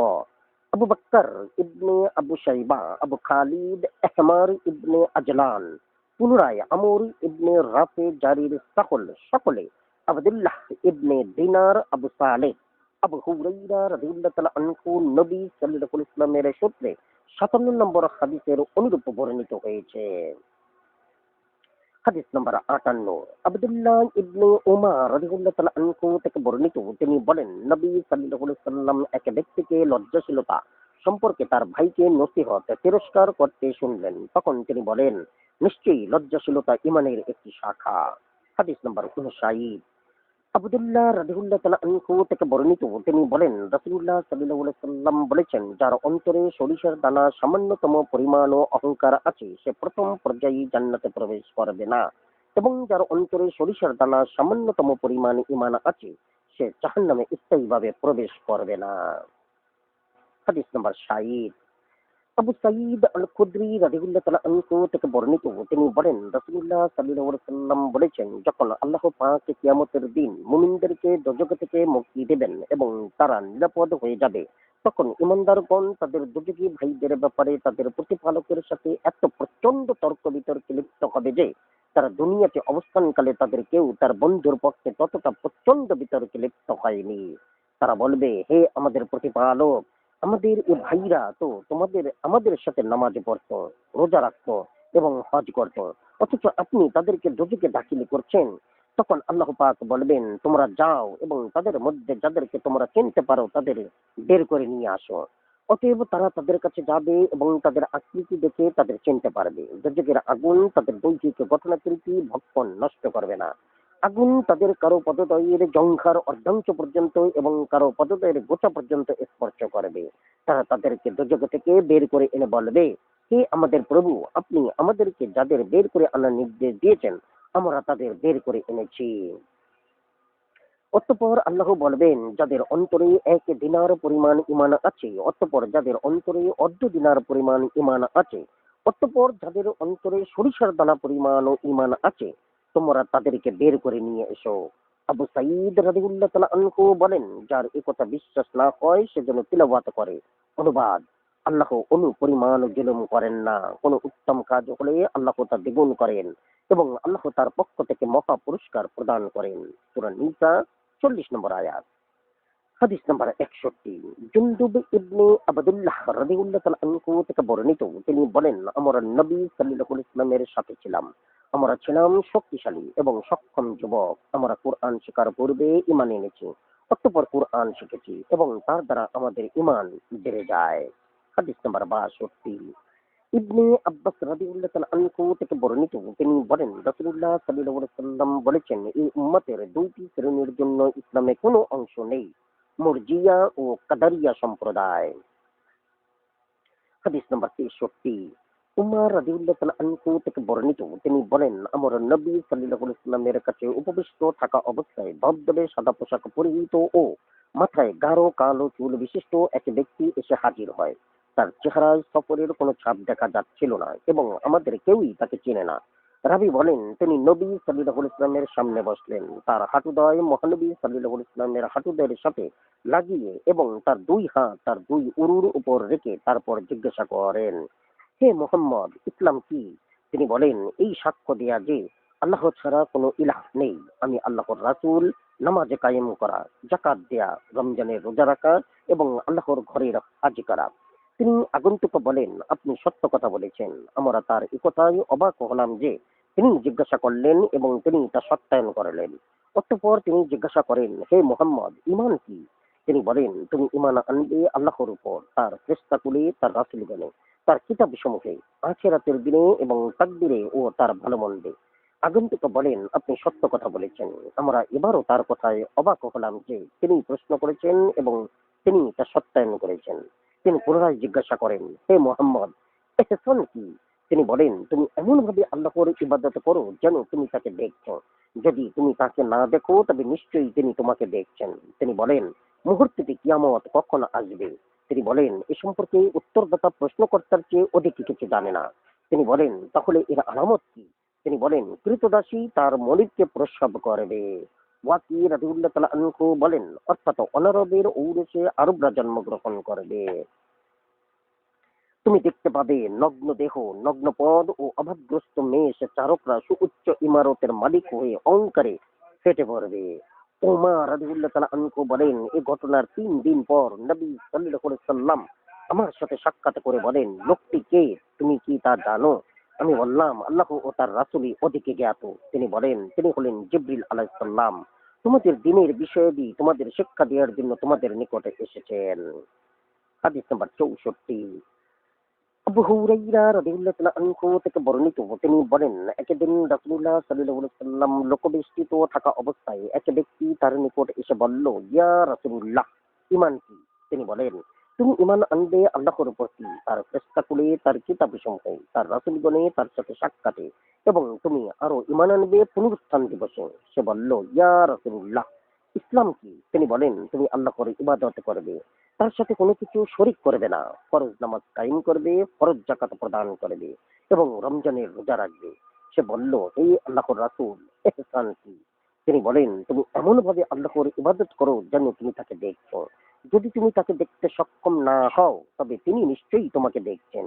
সে বলল, ইয়া রাসূলুল্লাহ, মুহূর্তটি কিয়ামত কখন আসবে? তিনি বলেন, এ বিষয়ে উত্তরদাতা প্রশ্নকারীর চাইতে অধিক কিছু জানে না, তবে আমি তোমাকে তার কতিপয় শর্ত আলামত সম্পর্কে বলছি। ক্রীতদাসী যখন তার মালিককে প্রসব করবে, সেটা কিয়ামতের শর্তাবলীর অন্তর্ভুক্ত। যখন মেষ চারকরা সুউচ্চ দালান কোঠার মালিক হয়ে অহংকারে পেটে পড়বে, এটাও তার শর্তাবলীর অন্তর্ভুক্ত। 5টি বিষয় সম্পর্কে আল্লাহ ব্যতীত কেউ জানে না, তারপর রাসূলুল্লাহ সাল্লাল্লাহু আলাইহি ওয়াসাল্লাম তিলাওয়াত করেন। অনুবাদ: কিয়ামতের জ্ঞান কেবল আল্লাহর নিকটে রয়েছে। তিনি বৃষ্টি বর্ষণ করেন এবং তিনি জানেন যা জরায়ুতে আছে। তিনি জানে না আগামীকাল কেউ জানে না আগামীকাল বা ভবিষ্যৎ সে কি উপার্জন করবে এবং কেউ জানে না কোন স্থানে সে মরবে। নিশ্চয়ই সর্বজ্ঞ সর্ববিষয়ে অবহিত। সূরা লুকমান 34। হাদিস নম্বর 65। আলী ইবনে আবু তালিব রাদিয়াল্লাহু তাআলা আনহু থেকে বর্ণিত, তিনি বলেন রাসূলুল্লাহ সাল্লাল্লাহু আলাইহি ওয়াসাল্লাম বলেছেন, ঈমান হলো অন্তরের বিশ্বাস, মৌখিক স্বীকারোক্তি এবং দিনের রোকনসমূহের অপরিহার্য বিধানসমূহ বাস্তবায়ন। আবু সালাত রাদিয়াল্লাহু তাআলা আনহু বলেন, এই সনদ কোন পাগলের নিকট পাঠ করা হলে সেও নিরাময় লাভ করবে। হাদিস নাম্বার 63। আনাস ইবনে মালিক রাদিয়াল্লাহু তাআলা আনহু থেকে বর্ণিত, রাসূলুল্লাহ সাল্লাল্লাহু আলাইহি ওয়াসাল্লাম বলেন, তোমাদের কেউ পূর্ণ মুমিন হবে না যাবত না সে তার ভাইয়ের জন্য বা তার প্রতিবেশীর জন্য তাই পছন্দ করবে যা সে তার নিজের জন্য পছন্দ করে। হাদিস নাম্বার 67। আনাস ইবনে মালিক রাদিয়াল্লাহু তাআলা আনহু থেকে বর্ণিত, তিনি বলেন রাসূলুল্লাহ সাল্লাল্লাহু আলাইহি ওয়াসাল্লাম বলেছেন, আমি তোমাদের কারো কাছে তার সন্তান সন্ততি তার পিতামাতা ও সকল মানুষের চেয়ে অধিক প্রিয় না হওয়া পর্যন্ত সে পূর্ণ মুমিন হতে পারবে না। হাদিস নাম্বার 68। আবু হুরাইরা রাদিয়াল্লাহু তাআলা আনহু থেকে বর্ণিত, তিনি বলেন রাসূলুল্লাহ সাল্লাল্লাহু আলাইহি ওয়াসাল্লাম বলেছেন, সেই সত্তার শপথ যার হাতে আমার প্রাণ, তোমরা ঈমানদার না হওয়া পর্যন্ত জান্নাতে প্রবেশ করতে পারবে না এবং তোমরা পরস্পরকে মহব্বত না করা পর্যন্ত ঈমানদার হতে পারবে না। আমি কি তোমাদের এমন একটি বিষয় নির্দেশ করব না যা করলে তোমরা পরস্পরকে মহব্বত করবে? তোমাদের মধ্যে সালামের প্রসার ঘটাও। হাদিস নম্বর 69। আব্দুল্লাহ রাদিয়াল্লাহু তাআলা আনহু থেকে বর্ণিত, তিনি বলেন রাসূলুল্লাহ সাল্লাল্লাহু আলাইহি ওয়াসাল্লাম বলেছেন, মুসলমানকে গালি দেয়া গর্হিত কাজ এবং তার বিরুদ্ধে যুদ্ধ করা কুফরি। হাদিস নাম্বার 70। আনাস ইবনে মালিক রাদিয়াল্লাহু তাআলা আনহু থেকে বর্ণিত, তিনি বলেন রাসূলুল্লাহ সাল্লাল্লাহু আলাইহি ওয়াসাল্লাম বলেছেন, যে ব্যক্তি এক আল্লাহর প্রতি নিষ্ঠাবান অবস্থায় তার ইবাদতরত অবস্থায় যার কোনো শরীক নাই নামাজ কায়েম করে এবং যাকাত প্রদান করে দুনিয়া থেকে বিচ্ছিন্ন হলো, সে এমন অবস্থায় মারা গেল যে আল্লাহ তার প্রতি সন্তুষ্ট। আনাস রাদিয়াল্লাহু তাআলা আনহু বলেন, এটা হলো আল্লাহর সেই দিন যা নিয়ে রাসূলগণ এসেছেন এবং তাদের প্রভুর পক্ষ থেকে তা মানুষের নিকট পৌঁছিয়েছেন, ফিতনা ফাসাদ এবং মন গড়া মতবিরোধ সৃষ্টির পূর্বে। এর সমর্থন রয়েছে কোরআনের শেষের দিকে অবতীর্ণ আয়াতে। মহান আল্লাহ তাআলা বলেন, অনুবাদ: যদি তারা তওবা করে, নামাজ কায়েম করে এবং যাকাত দেয়। সূরা তাওবা 5। আনাস রাদিয়াল্লাহু তাআলা আনহু বলেন, তারা তওবা করার পর মূর্তিগুলো ও সেগুলোর পূজা ত্যাগ করে। অন্য আয়াতে আল্লাহ বলেন, অনুবাদ: যদি তারা তওবা করে, নামাজ কায়েম করে এবং যাকাত দেয় তবে তারা তোমাদের দ্বীনী ভাই। সূরা তাওবা 11। হাদিস নম্বর 70 এর ক। আবু হাতিম উবাইদুল্লাহ ইবনে মুসা আবসি আবু জাফর রাজি রবি ইবনে আনাস রাদিয়াল্লাহু তাআলা আনহু থেকে এই সূত্রে উপরোক্ত হাদিসের অনুরূপ বর্ণিত হয়েছে। হাদিস নাম্বার 71। আবু হুরাইরা রাদিয়াল্লাহু তাআলা আনহু থেকে বর্ণিত, তিনি বলেন রাসূলুল্লাহ সাল্লাল্লাহু আলাইহি ওয়াসাল্লাম বলেছেন, আমি লোকদের বিরুদ্ধে যুদ্ধ করতে আদিষ্ট হয়েছি যতক্ষণ না তারা সাক্ষ্য প্রদান করে যে আল্লাহ ব্যতীত আর কোনো ইলাহ নাই, নিশ্চয়ই আমি আল্লাহর রাসূল, এবং তারা নামাজ কায়েম করে এবং যাকাত দেয়। হাদিস নাম্বার 72। মুআয ইবনে জাবাল রাদিয়াল্লাহু তাআলা আনহু থেকে বর্ণিত, তিনি বলেন রাসূলুল্লাহ সাল্লাল্লাহু আলাইহি ওয়াসাল্লাম বলেছেন, আমাকে মানুষের বিরুদ্ধে যুদ্ধ করার নির্দেশ দেওয়া হয়েছে যতক্ষণ না তারা এই সাক্ষ্য দেয় যে আল্লাহ ব্যতীত কোনো ইলাহ নাই, নিশ্চয়ই আমি আল্লাহর রাসূল, এবং তারা নামাজ কায়েম করে ও যাকাত দেয়। হাদিস নাম্বার 73। ইবনে আব্বাস ও জাবির ইবনে আবদুল্লাহ রাদিয়াল্লাহু তাআলা আনহু থেকে বর্ণিত, তারা বলেন রাসূলুল্লাহ সাল্লাল্লাহু আলাইহি ওয়াসাল্লাম বলেছেন, আমার উম্মতের দুই শ্রেণীর লোকের ইসলামে কোনো অংশ নেই, মুরজিয়া সম্প্রদায় ও কাদারিয়া সম্প্রদায়। হাদিস নাম্বার 74। আবু হুরাইরা ও ইবনে আব্বাস রাদিয়াল্লাহু তাআলা আনহু থেকে বর্ণিত, তারা বলেন, ঈমান বাড়ে ও কমে। হাদিস নাম্বার 75। আবু দারদা রাদিয়াল্লাহু তাআলা আনহু থেকে বর্ণিত, তিনি বলেন, ঈমান বাড়ে ও কমে। অনুচ্ছেদ 10, তাকবীর বাক্যলিপি সম্পর্কে। হাদিস নাম্বার 76। আব্দুল্লাহ ইবনে মাসউদ রাদিয়াল্লাহু তাআলা আনহু বলেন, রাসূলুল্লাহ সাল্লাল্লাহু আলাইহি ওয়াসাল্লাম আমাদের কাছে বর্ণনা করেছেন, আর তিনি ছিলেন সত্যবাদী ও সত্যবাদী বলে সমর্থিত। তোমাদের প্রত্যেকের সৃষ্টি কার্যক্রম এভাবে অগ্রসর হয় যে তার মাতৃগর্ভে 40 দিন পর্যন্ত শুক্ররূপে জমা রাখা হয়। তারপর অনুরূপ সময়ে তা জমাট রক্তপিণ্ডের রূপ ধারণ করে। তারপর অনুরূপ সময়ে তা মাংসপিণ্ডের রূপ ধারণ করে। তারপর আল্লাহ তাআলা তার নিকট একজন ফেরেশতা পাঠান। তাকে ৪টি বিষয় লিপিবদ্ধ করার নির্দেশ দেওয়া হয়। অতএব তিনি আল্লাহ বলেন, তার কার্যকলাপ, তার আয়ুষ্কাল, তার রিজিক এবং সে দুর্ভাগা না ভাগ্যবান তা লিখে দাও। সেই সত্তার শপথ যার হাতে আমার প্রাণ, নিশ্চয়ই তোমাদের কেউ অবশ্যই বেহেশতীদের কাজ করতে থাকে, এমনকি তার ও বেহেশতের মাঝে মাত্র ১ হাত পরিমাণ দূরত্ব থাকে। তখন তার দিকে তার তাকদীরের লেখা অগ্রসর হয় এবং সে দোজখীদের কাজ করে, ফলে সে দোজখে প্রবেশ করে। আবার তোমাদের কেউ অবশ্যই দোজখীদের কাজ করতে থাকে, এমনকি তার ও দোজখের মাঝে মাত্র ১ হাত দূরত্ব থাকে। তখন তার দিকে তার তাকদীরের লেখা অগ্রসর হয় এবং সে বেহেশতীদের কাজ করে, ফলে সে বেহেশতে প্রবেশ করে। হাদিস নাম্বার ৭৭।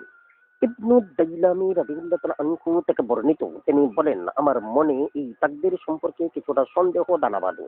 তাই আমি এই ভেবে শঙ্কিত হই যে তা আমার দিন ও অন্যান্য কার্যক্রম নষ্ট করে দেয় কিনা। তাই আমি উবাই ইবনে কাব রাদিয়াল্লাহু তাআলা আনহু এর নিকট উপস্থিত হয়ে বললাম, হে আবুল মুনজির, আমার মনে এই তাকদীর সম্পর্কে কিছুটা সন্দেহ দানা বেঁধেছে। তাই আমি এই ভেবে শঙ্কিত হই যে তা আমার দিন ও অন্যান্য কার্যক্রমকে নষ্ট করে দেয় কিনা। অতএব এ সম্পর্কে আমাকে কিছু বলুন। আশা করি আল্লাহ তার দ্বারা আমার উপকৃত করবেন। তিনি বলেন, আল্লাহ তাআলা ঊর্ধ্বলোকের ও ইহলোকের সকলকে শাস্তি দিতে চাইলে তিনি অবশ্যই তাদের শাস্তি দিতে পারেন। তথাপি তিনি তাদের প্রতি জুলুমকারী নন। আর তিনি তাদেরকে দয়া করতে চাইলে তার দয়া তাদের জন্য তাদের কার্যকর্মের চেয়ে কল্যাণময়। যদি তোমাদের নিকট উহুদ পাহাড় পরিমাণ বা উহুদ পাহাড়ের মতো সোনা থাকতো এবং তুমি তা আল্লাহর রাস্তায় খরচ করতে থাকো, তবে তোমার সেই দান কবুল করা হবে না, যাবত না তুমি তাকদীরের উপর ঈমান আনো। অতএব তুমি জেনে রাখো, যা কিছু তোমার উপর আপতিত হয়েছে তা তোমার উপর আপতিত হতে কখনো ভুল হতো না, এবং যা তোমার উপর আপতিত হওয়ার ছিল না তা ভুলেও কখনো তোমার উপর আপতিত হবে না। তুমি যদি এর বিপরীতে বিশ্বাস নিয়ে মারা যাও, তাহলে তুমি দোজখে যাবে। আমি মনে করি তুমি আমার ভাই আব্দুল্লাহ ইবনে মাসউদ রাদিয়াল্লাহু তাআলা আনহু এর নিকটে গিয়ে তাকে জিজ্ঞাসা করলে তোমার কোনো ক্ষতি হবে না। ইবনু দাইলামি বলেন, অতঃপর আমি আব্দুল্লাহ ইবনে মাসউদ রাদিয়াল্লাহু তাআলা আনহু এর নিকট এসে তাকে জিজ্ঞাসা করলাম। তিনিও উবাই রাদিয়াল্লাহু তাআলা আনহু এর অনুরূপ বললেন। তিনি আরো বললেন, তুমি হুযায়ফা রাদিয়াল্লাহু তাআলা আনহু এর নিকট গিয়ে জিজ্ঞাসা করলে তোমার ক্ষতি নেই। অতঃপর তিনি হুযায়ফা রাদিয়াল্লাহু তাআলা আনহু এর কাছে গিয়ে তাকে জিজ্ঞাসা করলাম। তিনিও তাদের দুইজনের অনুরূপ বললেন। তিনি আরো বলেন, তুমি যায়েদ ইবনে সাবিত রাদিয়াল্লাহু তাআলা আনহু এর নিকটে গিয়ে তাকেও জিজ্ঞাসা করো। অতএব আমি যায়েদ ইবনে সাবিত রাদিয়াল্লাহু তাআলা আনহু এর নিকট এসে তাকে জিজ্ঞাসা করলাম। তিনি বলেন, আমি রাসূলুল্লাহ সাল্লাল্লাহু আলাইহি ওয়াসাল্লামকে বলতে শুনেছি, আল্লাহ তাআলা ঊর্ধ্বলোক ও ইহলোকের সকল অধিবাসীকে শাস্তি দিতে চাইলে অবশ্যই তাদের শাস্তি দিতে পারবেন, এবং তিনি তাদের প্রতি জুলুমকারী নন। আর তিনি তাদের প্রতি দয়া করতে চাইলে তার দয়া তাদের সমস্ত সৎ কাজের চাইতে তাদের জন্য অধিক কল্যাণকর। তোমার নিকট উহুদ পাহাড় পরিমাণ সোনা থাকলেও এবং তুমি তা আল্লাহর পথে ব্যয় করলেও তিনি তা কবুল করবেন না, যাবত না তুমি সম্পূর্ণভাবে তাকদীরের উপর ঈমান আনো।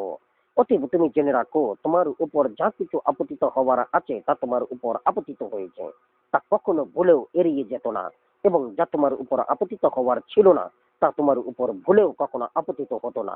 তুমি যদি এর বিপরীতে বিশ্বাস নিয়ে মারা যাও, তাহলে তুমি দোজখে যাবে। হাদিস নাম্বার ৭৮। আলী রাদিয়াল্লাহু তাআলা আনহু থেকে বর্ণিত, তিনি বলেন, আমার নবী সাল্লাল্লাহু আলাইহি ওয়াসাল্লামের নিকট বসা ছিলাম। তার হাতে ছিল এক টুকরা কাঠ। তা দিয়ে তিনি মাটির উপর রেখা টানলেন। অতঃপর মাথা তুলে বললেন, তোমাদের মধ্যে এমন কেউ নেই যার জন্য বেহেশতে তার একটি আসন অথবা দোজখে তার একটি আসন নির্ধারিত করা হয়নি। বলা হলো, ইয়া রাসূলুল্লাহ, তাহলে আমরা কি ভরসা করব না? তিনি বলেন, না, তোমরা সৎ কাজ করতে থাকো এবং এর উপর ভরসা করো না। কারণ যাকে যার জন্য সৃষ্টি করা হয়েছে তা তার জন্য সহজসাধ্য করা হয়েছে। অতঃপর তিনি তেলাওয়াত করেন। অনুবাদ, সুতরাং কেউ দান করলে, মুত্তাকি হলে এবং যা উত্তম তা গ্রহণ করলে আমি তার জন্য সুগম করে দিব সহজ পথ। আর কেউ কার্পণ্য করলে, নিজেকে মুখাপেক্ষীহীন মনে করলে আমি তার জন্য সুগম করে দিব কঠোর পথ। সূরা লাইল ৫-১০। হাদিস নম্বর ৭৯। আবু হুরায়রা রাদিয়াল্লাহু তাআলা আনহু থেকে বর্ণিত, তিনি বলেন, রাসূলুল্লাহ সাল্লাল্লাহু আলাইহি ওয়াসাল্লাম বলেছেন, শক্তিশালী মুমিন দুর্বল মুমিনের চাইতে উত্তম এবং আল্লাহর নিকট অধিক প্রিয়। অবশ্য উভয়ের মধ্যেই কল্যাণ রয়েছে। তুমি তোমার জন্য উপকারী জিনিসের আকাঙ্ক্ষা করো এবং আল্লাহর সাহায্য চাও এবং কখনো অক্ষমতা প্রকাশ করো না। তোমার কোনো ক্ষতি হলে বলো না, যদি আমি এভাবে করতাম, বরং তুমি বলো, আল্লাহ যা নির্ধারণ করেছেন এবং তিনি যা চান তাই করেন। কেননা লাউ যদি শব্দটি শয়তানের তৎপরতার দ্বার খুলে দেয়। হাদিস নাম্বার ৮০। আবু হুরাইরা রাদিয়াল্লাহু তাআলা আনহু থেকে বর্ণিত, নবী সাল্লাল্লাহু আলাইহি সাল্লাম বলেন, আদম আলাইহিস সালাম মুসা আলাইহিস সালাম এর সাথে আত্মার জগতে বিতর্ক করেন। মুসা আলাইহিস সালাম তাকে বলেন, হে আদম, আপনি আমাদের পিতা। আপনি আমাদের হতাশ করেছেন এবং আপনার ভুলের মাসুল স্বরূপ আমাদেরকে বেহেশত থেকে বহিষ্কার করেছেন। আদম আলাইহিস সালাম তাকে বলেন, হে মুসা, আল্লাহ তোমাকে তার প্রত্যক্ষ কালামের জন্য মনোনীত করেছেন এবং তিনি স্বহস্তে তোমাকে তাওরাত কিতাব লিখে দিয়েছেন। তুমি কি আমাকে এমন একটি ব্যাপারে দোষারোপ করেছো যা আল্লাহ তাআলা আমাকে সৃষ্টি করার 40 বছর পূর্বে আমার জন্য নির্ধারিত করেন? অতএব আদম আলাইহিস সালাম বিতর্কে মুসা আলাইহিস সালাম এর উপর বিজয়ী হন। আদম আলাইহিস সালাম মুসা আলাইহিস সালাম এর সাথে বিতর্কে বিজয়ী হন। আদম আলাইহিস সালাম মুসা আলাইহিস সালামের সাথে বিতর্কে বিজয়ী হন। কথাটি তিনি 3 বার বলেন। হাদিস নাম্বার ৮১। আলী রাদিয়াল্লাহু তাআলা আনহু থেকে বর্ণিত, তিনি বলেন, রাসূলুল্লাহ সাল্লাল্লাহু আলাইহি ওয়াসাল্লাম বলেছেন, কোন বান্দা 4টি বিষয়ের উপর ঈমান না আনা পর্যন্ত মুমিন হবে না। একমাত্র আল্লাহর উপর ঈমান আনবে, যার কোনো শরীক নেই, নিশ্চয়ই আমি আল্লাহর রাসূল, মৃত্যুর পর পুনরুত্থানে এবং তাকদীরের ভালো মন্দে। হাদিস নাম্বার ৮২। উম্মুল মুমিনিন আয়েশা রাদিয়াল্লাহু তাআলা আনহা থেকে বর্ণিত, তিনি বলেন, রাসূলুল্লাহ সাল্লাল্লাহু আলাইহি সাল্লামকে আনসার সম্প্রদায়ের এক বালকের জানাজা পড়ার জন্য ডাকা হলো।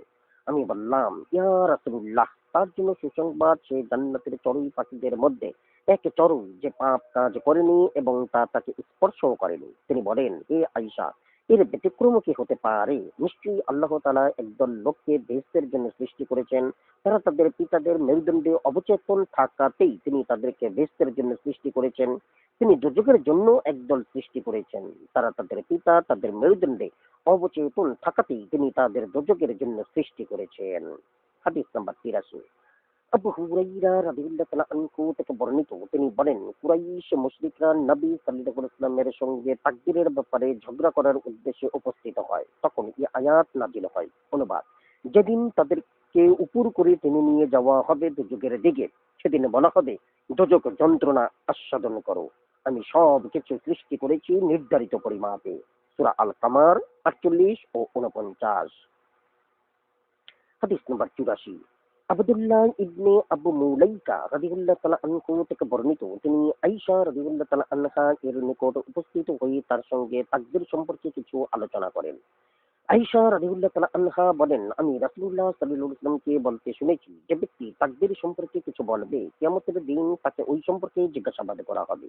আর যে ব্যক্তি এ বিষয়ে কিছু বলবে না, তাকে সে সম্পর্কে জিজ্ঞাসাবাদও করা হবে না। হাদিস নাম্বার ৮৪ ক। আবুল হাসান কাত্তান হাজম ইবনে ইয়াহইয়া আব্দুল মালিক ইবনে সিনান ইয়াহইয়া ইবনে উসমান রাদিয়াল্লাহু তাআলা আনহু সূত্রে পূর্বোক্ত হাদিসের অনুরূপ বর্ণিত হয়েছে। হাদিস নাম্বার ৮৫।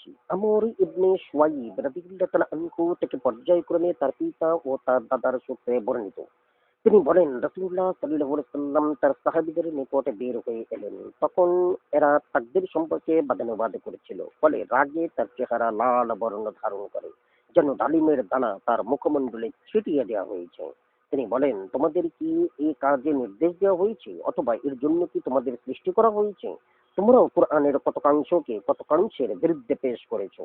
এ কারণেই তোমাদের পূর্ববর্তী উম্মতগণ ধ্বংস হয়েছে। রাবী বলেন, আব্দুল্লাহ ইবনে আমর রাদিয়াল্লাহু তাআলা আনহু বললেন, আমি এই মজলিসে উপস্থিত না থাকায় যে লজ্জা পেলাম, রাসূলুল্লাহ সাল্লাল্লাহু আলাইহি ওয়াসাল্লাম আর কোন মজলিসে আমি উপস্থিত না হওয়ায় এতটা লজ্জা পাইনি।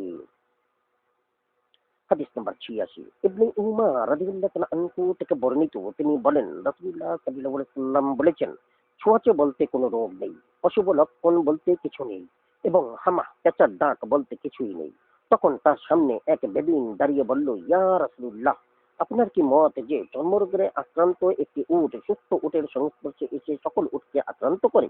তিনি বলেন, এটাই তোমাদের তাকদীর। আচ্ছা, প্রথম উটটিকে কে সংক্রমিত করেছিল? হাদিস নাম্বার 87। সাবি রাদিয়াল্লাহু তাআলা আনহু থেকে বর্ণিত, তিনি বলেন, আবি ইবনে হাতিম রাদিয়াল্লাহু তাআলা আনহু কুফায় এলে আমরা কুফার একদল ফকিহ তার সাথে সাক্ষাৎ করি। আমরা তাকে বললাম, আপনি রাসূলুল্লাহ সাল্লাল্লাহু আলাইহি ওয়াসাল্লামের নিকট যা শুনেছেন তা আমাদের কাছে বর্ণনা করুন। তিনি বলেন, আমি নবী সাল্লাল্লাহু আলাইহি ওয়াসাল্লামের নিকটে এলে তিনি বললেন, হে আদি ইবনে হাতিম, তুমি ইসলাম গ্রহণ করো, শান্তি পাবে। আমি বললাম, ইসলাম কি? তিনি বলেন, তুমি সাক্ষ্য দাও যে আল্লাহ ছাড়া কোনো ইলাহ নেই, আমি আল্লাহর রাসূল, এবং তুমি তাকদীরের ভালো মন্দ, স্বাদ তিক্ততা সবকিছুর উপর ঈমান আনবে। হাদিস নাম্বার 88। আবু মুসা আল আশআরী রাদিয়াল্লাহু তাআলা আনহু থেকে বর্ণিত, তিনি বলেন, রাসূলুল্লাহ সাল্লাল্লাহু আলাইহি ওয়াসাল্লাম বলেছেন, অন্তর হলো পালক তুল, উন্মুক্ত মাঠে বাতাসে তাকে যেদিকে ইচ্ছা উল্টাতে পাল্টাতে থাকে। হাদিস নাম্বার 89। জাবির রাদিয়াল্লাহু তাআলা আনহু থেকে বর্ণিত, তিনি বলেন, আনসার সম্প্রদায়ের এক ব্যক্তি নবী সাল্লাল্লাহু আলাইহি ওয়াসাল্লামের নিকট এসে বলেন, ইয়া রাসূলুল্লাহ, আমার একটি দাসী আছে, আমি কি তার সাথে সঙ্গমকালে আজল করতে পারি? তিনি বলেন, তার জন্য যা নির্ধারণ করা হয়েছে তা অবশ্যই সে লাভ করবে। পরে আবার সেই আনসারী তার নিকট এসে বলেন, দাসীটি গর্ভধারণ করেছে। নবী সাল্লাল্লাহু আলাইহি ওয়াসাল্লাম বলেন, যার জন্য যা নির্ধারিত করা হয়েছে তা অবশ্যই করবে। হাদিস নাম্বার 90। সাওবান রাদিয়াল্লাহু তাআলা আনহু থেকে বর্ণিত, তিনি বলেন, রাসূলুল্লাহ সাল্লাল্লাহু আলাইহি ওয়াসাল্লাম বলেছেন, কেবল সৎ কর্মই আয়ু বৃদ্ধি করে এবং দোয়া ব্যতীত অন্য কিছুতে তাকদীর বদ হয় না। মানুষের অসৎ কর্মই তাকে রিজিক বঞ্চিত করে। হাদিস নাম্বার 91। সুরাকা ইবনে জুশুম রাদিয়াল্লাহু তাআলা আনহু থেকে বর্ণিত, তিনি বলেন, আমি বললাম, ইয়া রাসূলুল্লাহ, কার্যকলাপ কি তাই যা পূর্বেই লিপিবদ্ধ করা হয়েছে এবং তদানুযায়ী তাকদীর নির্ধারিত হয়েছে, না ভবিষ্যতে যা করা হবে তা? তিনি বলেন, বরং তাই যা পূর্বে লিপিবদ্ধ হয়ে গেছে এবং তদানুযায়ী তাকদীর নির্দিষ্ট হয়েছে। যাকে যে জন্য সৃষ্টি করা হয়েছে তার জন্য তা সহজসাধ্য করা হয়েছে। হাদিস নাম্বার 92। জাবির ইবনে আবদুল্লাহ রাদিয়াল্লাহু তাআলা আনহু থেকে বর্ণিত, তিনি বলেন, রাসূলুল্লাহ সাল্লাল্লাহু আলাইহি ওয়াসাল্লাম বলেছেন, এই উম্মতের তারাই মজুসী অগ্নিপূজক, যারা আল্লাহর নির্ধারিত তাকদীরকে অস্বীকার করে। এরা রোগাক্রান্ত হলে তোমরা তাদের দেখতে যেও না, তারা মরে গেলে তোমরা তাদের জানাজায় হাজির হইও না, এদের সাথে তোমাদের সাক্ষাৎ হলে তোমরা এদের সালাম দিও না। অনুচ্ছেদ 11। রাসূলুল্লাহ সাল্লাল্লাহু আলাইহি ওয়াসাল্লাম এর সাহাবীগণের মর্যাদা সম্পর্কিত অনুচ্ছেদ সমূহ। আবু বকর সিদ্দিক রাদিয়াল্লাহু তাআলা আনহু এর মর্যাদা। হাদিস নাম্বার 93। আবদুল্লাহ রাদিয়াল্লাহু তাআলা আনহু থেকে বর্ণিত, তিনি বলেন, রাসূলুল্লাহ সাল্লাল্লাহু আলাইহি ওয়াসাল্লাম বলেছেন, জেনে রাখো, আমি প্রত্যেক বন্ধুর বন্ধুত্ব থেকে অব্যাহতি নিয়েছি। যদি আমি কাউকে অন্তরঙ্গ বন্ধু হিসেবে গ্রহণ করতাম তবে আবু বকরকেই অন্তরঙ্গ বন্ধুরূপে গ্রহণ করতাম। নিশ্চয়ই তোমাদের এই সাথী আল্লাহর অন্তরঙ্গ বন্ধু। ওয়াকি রাদিয়াল্লাহু তাআলা আনহু বলেন, অর্থাৎ তিনি নিজে। হাদিস নাম্বার 94। আবু হুরাইরা রাদিয়াল্লাহু তাআলা আনহু থেকে বর্ণিত, তিনি বলেন, রাসূলুল্লাহ সাল্লাল্লাহু আলাইহি ওয়াসাল্লাম বলেছেন, আবু বকরের ধন সম্পদ আমার যতটুকু উপকারে এসেছে অন্য কারো ধন সম্পদ আমার তত উপকারে আসেনি। নবী বলেন, এ কথায় আবু বকর রাদিয়াল্লাহু তাআলা আনহু কেঁদে ফেলেন এবং বলেন, ইয়া রাসূলুল্লাহ, আমি ও আমার ধন সম্পদ আপনারই। ইয়া রাসূলুল্লাহ। হাদিস নাম্বার 95। আলী রাদিয়াল্লাহু তাআলা আনহু থেকে বর্ণিত, তিনি বলেন, রাসূলুল্লাহ সাল্লাল্লাহু আলাইহি ওয়াসাল্লাম বলেছেন, আবু বকর ও উমর নবী রাসূলগণ ব্যতীত পূর্বাপর সর্বকালের সকল বয়স্ক জান্নাতের নেতা হবে। হে আলী, তাদের জীবদ্দশায় তুমি তা তাদেরকে অবহিত করো না। হাদিস নাম্বার 96। আবু সাঈদ আল খুদরি রাদিয়াল্লাহু তাআলা আনহু থেকে বর্ণিত, তিনি বলেন, রাসূলুল্লাহ সাল্লাল্লাহু আলাইহি ওয়াসাল্লাম বলেছেন, বেহেশতে উচ্চ মর্যাদা সম্পন্ন ব্যক্তিদেরকে তাদের তুলনায় নিম্ন মর্যাদার লোকেরা দেখতে পাবে, যেমন আকাশের দিগন্তে আলোকোজ্জ্বল তারকারাজি দেখা যায়। আবু বকর ও উমর রাদিয়াল্লাহু তাআলা আনহু তাদের অন্তর্ভুক্ত এবং বরং তাদের মাঝে অধিক মর্যাদা সম্পন্ন। হাদিস নাম্বার 97। হুযায়ফা ইবনুল ইয়ামান রাদিয়াল্লাহু তাআলা আনহু থেকে বর্ণিত, তিনি বলেন, রাসূলুল্লাহ সাল্লাল্লাহু আলাইহি ওয়াসাল্লাম বলেছেন, আমি জানি না আমি তোমাদের মাঝে আর কতকাল জীবিত থাকব। অতএব আমার অবর্তমানে তোমরা আমার পরে অবশিষ্ট লোকের অনুসরণ করবে। এবং একথা বলে তিনি আবু বকর ও উমর রাদিয়াল্লাহু তাআলা আনহু এর প্রতি ইঙ্গিত করেন। হাদিস নাম্বার 98।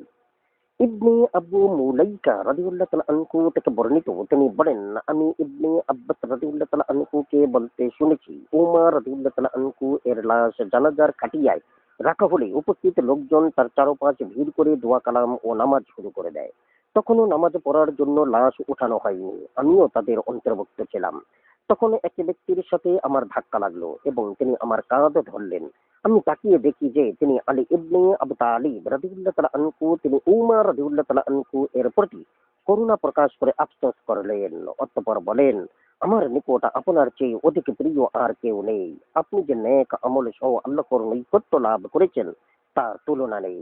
আল্লাহর শপথ, অবশ্যই আমি বিশ্বাস করি যে আল্লাহ তাআলা আপনাকে আপনার দুজন সাথীর সাথে মিলিত করবেন। কেননা আমি রাসূলুল্লাহ সাল্লাল্লাহু আলাইহি ওয়াসাল্লামকে প্রায় বলতে শুনতাম, আমি আবু বকর ও উমর গিয়েছিলাম, আমি আবু বকর ও উমর প্রবেশ করলাম, আমি আবু বকর ও উমর বের হলাম। তাই আমি বিশ্বাস করি যে আল্লাহ আপনাকে আপনার দুই মহান বন্ধুর সাথে একত্র করবেন। হাদিস নাম্বার 99। ইবনে উমর রাদিয়াল্লাহু তাআলা আনহু থেকে বর্ণিত, তিনি বলেন, রাসূলুল্লাহ সাল্লাল্লাহু আলাইহি ওয়াসাল্লাম আবু বকর ও উমর রাদিয়াল্লাহু তাআলা আনহু এর মাঝখান দিয়ে বের হয়ে চললেন। অতঃপর বললেন, এভাবেই আমরা কিয়ামতের দিন উত্থিত হব। হাদিস নাম্বার 100। আবু জুহাইফা রাদিয়াল্লাহু তাআলা আনহু থেকে বর্ণিত, তিনি বলেন, রাসূলুল্লাহ সাল্লাল্লাহু আলাইহি ওয়াসাল্লাম বলেছেন, আবু বকর ও উমর নবী রাসূলগণ ব্যতীত পূর্বাপর সকল যুগের বয়স্ক জান্নাতীদের নেতা হবে। আমানতু বিল্লাহ। জাযাকুমুল্লাহ খাইরান। আসসালামু আলাইকুম।